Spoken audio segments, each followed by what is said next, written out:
আমরা আজকে চলে আসছি নিউ মার্কেট খুলনা। তো আমার সাথে আছে আমার শ্রদ্ধেয় দিদি। তো দিদি আর আমি, তো আমাদের দলে আরও আসছে, ভোলাদা আসছে, গোপাল দাদা এবং একজন সাংবাদিক আছে। তো এখন আমরা দুইজন একটু কসমেটিক্সের দোকানে ঢুকছিলাম, সেখানে একটু কেনাকাটা করছি। তো এই জন্য দেরি হয়ে গেছে, দাদাদের আমরা খুঁজে পাচ্ছি না। এখন এত বড় মার্কেটের খুঁজতেছি দুইজনকে। তারা বলছে আমাদেরকে তোমরা প্রথমে খোঁজার চেষ্টা করো, যদি না পাও তখন কল করতে। তো আমরা একটু ঘুরেও দেখতেছি এবং তাদেরকে খুঁজে বের করার চেষ্টা করছি। দেখি এখন তারা কোন দোকানে অবস্থান করছে সেটা আমরা জানি না। তো মার্কেটের পরিবেশটা অনেক সুন্দর, দোকানপাটগুলো খুব সাজানো, সুশৃঙ্খলবদ্ধ।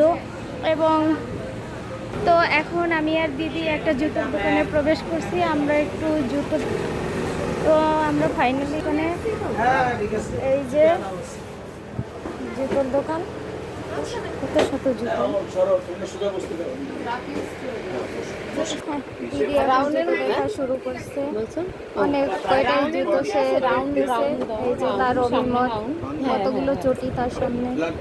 আর এই ভাইয়া তো তাকে দেখাচ্ছি যে তার কোনটা পছন্দ হয় সেটা। তো আমরা সেই জুতা দেখা শেষ করলাম, দিদির পছন্দ হচ্ছে না, এই জন্য আমরা বের হয়ে আসলাম অ্যাট লাস্ট। এখন দাদাদেরও আর খুঁজে পাচ্ছি না। দেখেন আমরা সেই মার্কেট এখনও ঘুরতেছি, দিদি আর আমি সেই দাদাদের খোঁজার জন্য। তো এখন যেহেতু তাদের পাওয়া যাচ্ছে না, তো আমাকে এখন কল করতে হবে তাদেরকে। সো আমরা কল করে এখন তাদের সাথে মিট হয়ে দেন আমরা আমাদের সেই ট্রেনিং সেন্টারে আবার ব্যাক করব। সো আজকের মতো এখানেই আমাদের মার্কেট ঘোরা শেষ করব, কারণ আমাদের তাড়াতাড়ি যেতে হবে এই জন্য। সো আবার সবার সাথে কোনো একটা নতুন ভিডিওতে দেখা হবে। বাই, ভালো থাকবেন সবাই।